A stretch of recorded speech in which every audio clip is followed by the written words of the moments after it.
The narcissist dry begging is a manipulation tactic that they use to elicit sympathy, attention, or financial assistance from those around them.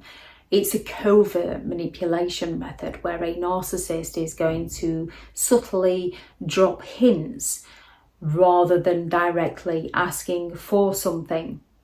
They're going to expect other people to fulfill their desires without actually asking people for the help and for the support. So the narcissist can maintain a feeling of dominance and superiority.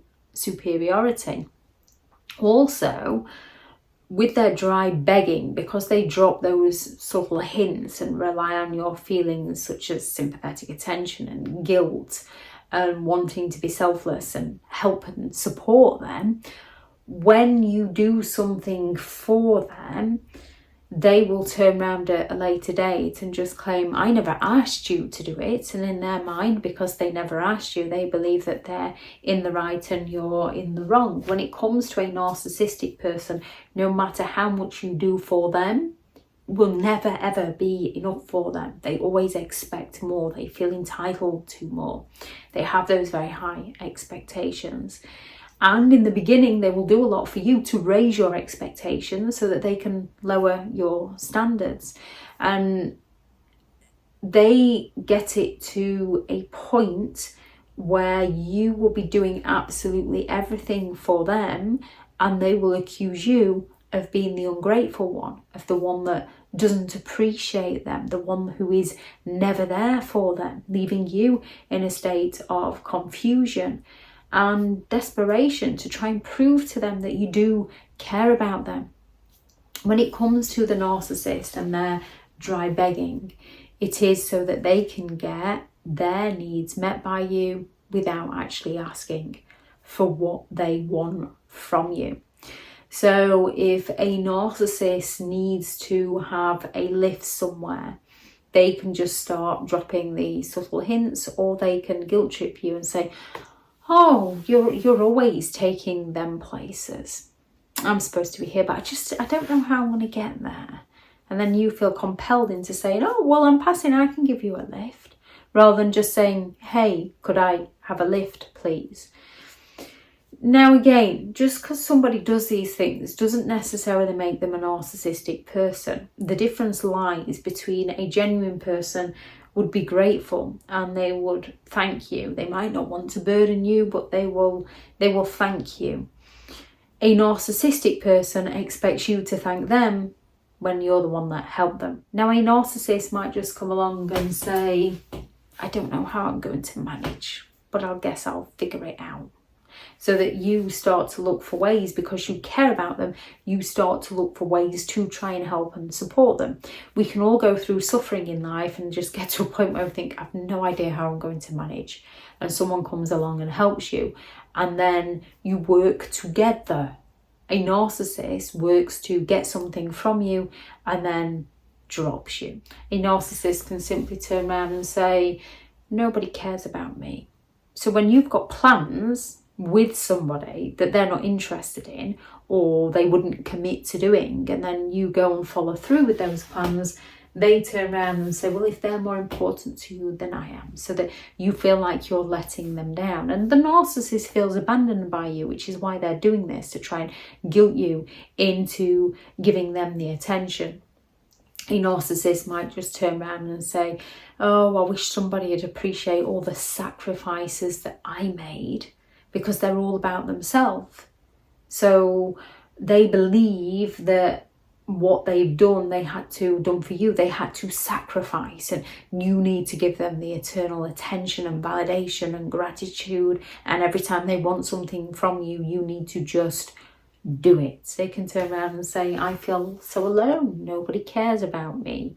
We can all have lonely moments. However, with a narcissist, they use this to make people feel bad for them, so they can gain that attention that they require from other people. They can just simply turn around and say, oh, if I had the money for this, it would solve all my problems. oh, you've got some money, haven't you? Dropping hints to get you to purchase something for them to help them. They might turn around and say, oh, thank you, I'll pay you back. However, when it comes to paying you back, they fail on this. They let you down. They claim that they never asked you to loan them the money. They go all out to avoid paying you back. And if they, heaven forbid, actually go and buy you something, then you owe them, and you owe them big time. A grandiose narcissist might go all out to purchase you a car to basically park on their drive, to sell people an illusion about what an amazing person they are for buying you this vehicle. Yet, if you need the vehicle to get to work and they need it to go and see a friend, it's their vehicle, they want it.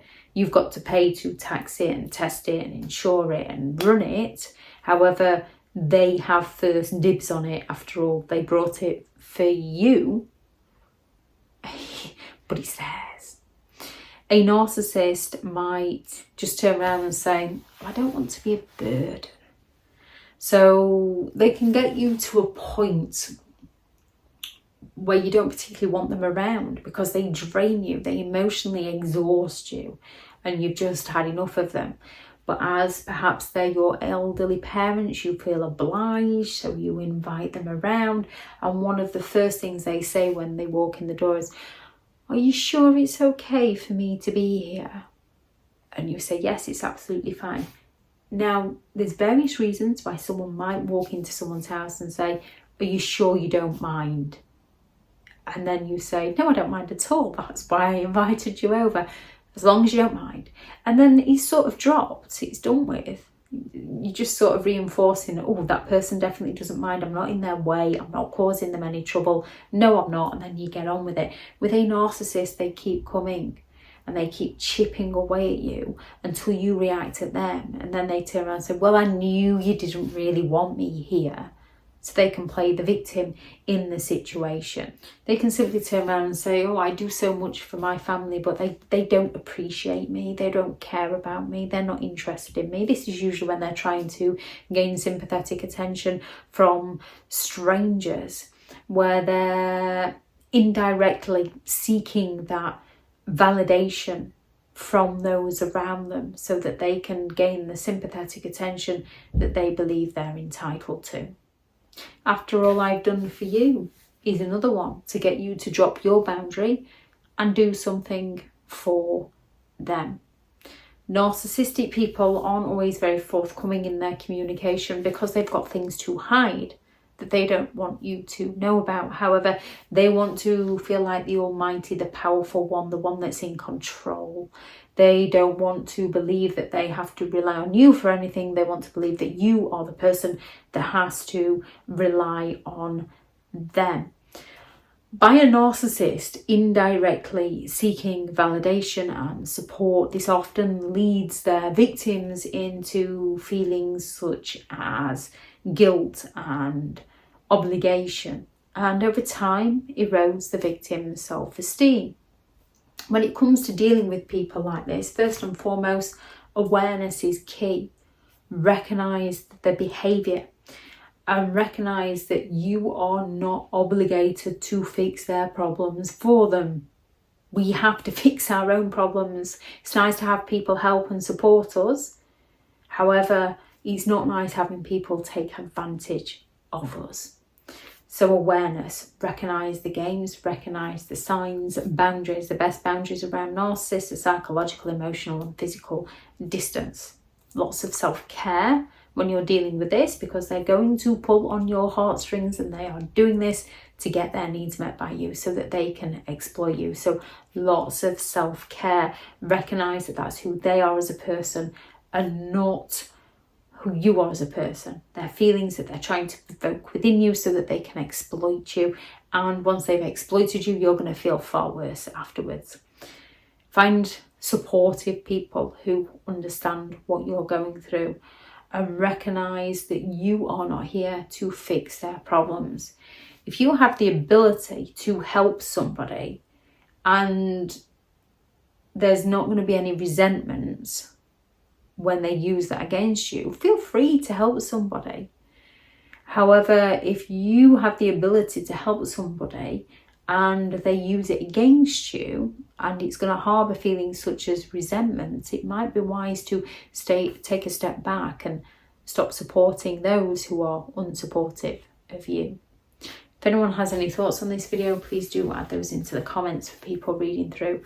Thank you very much to all the returning subscribers and your continued support with the channel. It's greatly appreciated. If you are new to the channel, I'm Elizabeth Shaw. This channel is all about narcissistic behaviour to give you more understanding of the people you might be dealing with within your life, how to handle yourself around those people if you cannot go no contact, and different methods to find what works for you to help you understand and overcome narcissistic and emotional abuse. If you do find the information helpful on the channel, please do subscribe. If you're looking for someone to speak to, I have partnered with BetterHelp, and their sponsored link will be in the video description.